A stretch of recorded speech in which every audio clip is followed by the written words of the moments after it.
ଯେଉଁ କଣ୍ଠ ଗାଉଥିଲା ଗୀତା ଭାଗବତ, ସେଇ କଣ୍ଠ ଆଜି ପୁଣି ନୀରବ ନିସ୍ତବ୍ଧ।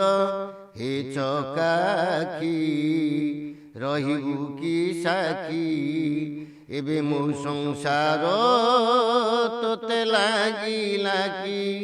କାହିଁକି କଲୁ ସାତ ପର, କାନ୍ଦୁଛି ଆଜି କଳାକାର, କାନ୍ଦୁଛି ଆଜି କଳାକାର। ସେଇଦିନୁ ନିଃସ୍ୱ ହେଇକରି 2.5 ବର୍ଷ ହେଲା ମୁଁ ଘରେ ବସିଛି। ଏବେ ପାଲା ଫାଲା ଗାଉଛନ୍ତି ନା ନାହିଁ? ପାଲା ସଂସ୍କୃତିକି ଆଉ ଯାଇପାରୁନି। ଠାକୁରଙ୍କ ଆଶୀର୍ବାଦରୁ ଏବେ ଟିକେ ଟିକେ କ୍ଲିଅର ହେଇଯାଉଛି। ସେମିତି ସେ ଜଗନ୍ନାଥଙ୍କର କିଛି ଅନୁଭୂତି ଅଛି? ଅଛି। କ'ଣଟେ ବୋଲିଲେ? ଯେଉଁ କଣ୍ଠ ଗାଉଥିଲା ଗୀତା ଭାଗବତ, ସେଇ କଣ୍ଠ ଆଜି ପୁଣି ନୀରବ ନିସ୍ତବ୍ଧ। ହେ ଚକାଖି ରହିବୁ କି ସାକ୍ଷୀ, ଏବେ ମୋ ସଂସାର ତୋତେ ଲାଗିଲା କି? କାହିଁକି କଲୁ ସାତ ପର, କାନ୍ଦୁଛି ଆଜି କଳାକାର, କାନ୍ଦୁଛି ଆଜି କଳାକାର। କଳାକାର ଜୀବନଟା ବାସ୍ତବରେ ଦୁଃଖମୟ, ଲୁଚାଇ ପିଏ ସେ ଆଖିର ଲୁହ। କଳାକାର ଜୀବନରେ ଥିଲୁ ରଖି ଏତେ କଷ୍ଟ, ତୋ ନାମ ଗାଇବା ସଂସାରେ କିଏ? ସ୍ମରଣ ଆସୁନି ଗୀତଟି ଭଲ ରକମ। ଆଜି ଆପଣଙ୍କର ଏଇ ଦୁଷ୍ଟ ପରିବେଶ ଭିତରେ ଆଜି ଆପଣଙ୍କ ପାଖରେ ଯିଏ ସାହାଯ୍ୟର ସହଯୋଗର ହାତ ବଢ଼ିବାକୁ ଆସିଛନ୍ତି ଜଣେ କଳାକାର ଭାଇ, ଆଜ୍ଞା, କ'ଣ ଆଜି ଆପଣ ପ୍ରତିଶ୍ରୁତି ଦେଇକରି ଗଲେ? ମୁଁ ତ ପ୍ରଭୁଙ୍କ ନିକଟରେ ସବୁବେଳେ ପ୍ରାର୍ଥନା କରିବି। ହରିସାରେ ଯେଉଁ ପ୍ରୟାସ ମୋ ପାଇଁ କରିଛନ୍ତି, ମାସିକ ଗୋଟେ ଭତ୍ତା କହିଲେ ଅତ୍ୟୁକ୍ତି ନୁହେଁ, ଭତ୍ତା ରୂପରେ 1000 ଟଙ୍କା ଲେଖା ମାସିକ ମୋତେ ସହଯୋଗ କରିବେ।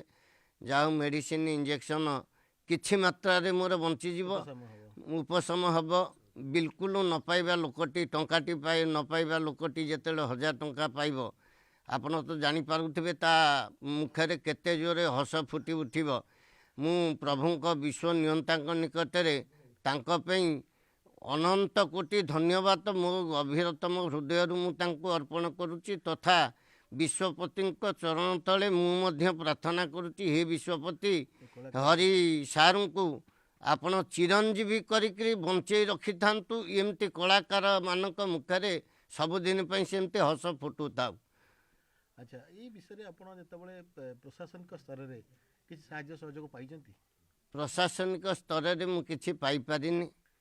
ଏ ପର୍ଯ୍ୟନ୍ତ ମୋତେ ସହଯୋଗର ହାତ କେହି ମଧ୍ୟ ବଢ଼େଇ ନାହାନ୍ତି।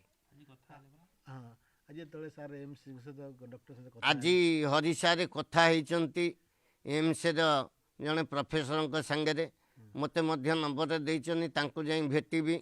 ସେ ମଧ୍ୟ DCOଙ୍କୁ ମଧ୍ୟ କହିଛନ୍ତି, ବ୍ଲକ DCO କେନ୍ଦ୍ରାପଡ଼ା ଜିଲ୍ଲାର DCOଙ୍କୁ ମଧ୍ୟ କହିଛନ୍ତି କେମିତି କ'ଣ ସହଯୋଗ ମୋତେ ହେଇପାରିବ। ଏ ପ୍ରୟାସ ହରିସାରେ ଅଲରେଡ଼ି କରିସାରିଛନ୍ତି। କଲଚରାଲ ଡିପାର୍ଟମେଣ୍ଟର ଅଥରିଟିକି ତାଙ୍କୁ ମଧ୍ୟ କହିଛନ୍ତି।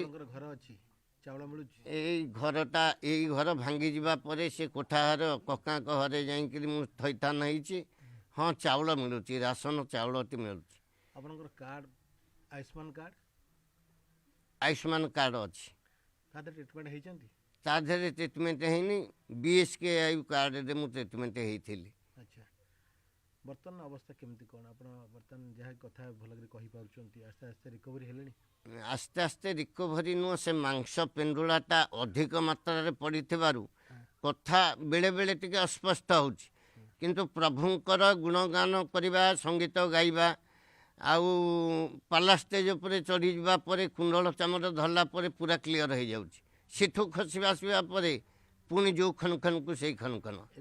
ଇଏ ଗୋଟେ ବିଚିତ୍ର ମାୟା ଠାକୁରଙ୍କର। ଏବେ କ'ଣ ପାଲା ଗାଉଛନ୍ତି? ଆଉ ଏବେ ତ ଗାଇ ପାରୁନି, ତଥାପି ପ୍ରୟାସ କରୁଛି ଗାଇବା ପାଇଁ, ନହେଲେ ଇଏ ଛୋଟିଆ ସଂସାରଟି ପ୍ରତିପୋଷଣ ହେବ କେମିତି? କ'ଣ ଆପଣଙ୍କ ବଦାନ୍ୟ ବ୍ୟକ୍ତି ହେଉ କିମ୍ବା ଅଲଗା ଜିଲ୍ଲାପାଳ ହୁଅନ୍ତୁ କିମ୍ବା କି एमएलए हुंतु मुख्यमंत्री हुंतु साहाଯ୍य हाथ बढ़िया पे निवेदन करेंगे। हाँ मंत्री की मध्य मु प्रार्थना करुच्ची कलेक्टर को प्रार्थना करुच्ची एमानंकु एमपी एमएलए मान समस्त को प्रार्थना करुच्ची हाथ जोड़ी मोर छोटिया संसारटी 6 वर्षर पुआ 16 वर्षर झील मु निस्व हो पड़ी पाला ही मोर थिला एकमात्र संबल से संबल हटिजा परे मु निस्व हो पड़ी निस्व हो पड़ा भितर समस्त को प्रार्थना करुच्ची जदि सहयोग आर्थिक सहायता किसी करें तांको निकटरे मु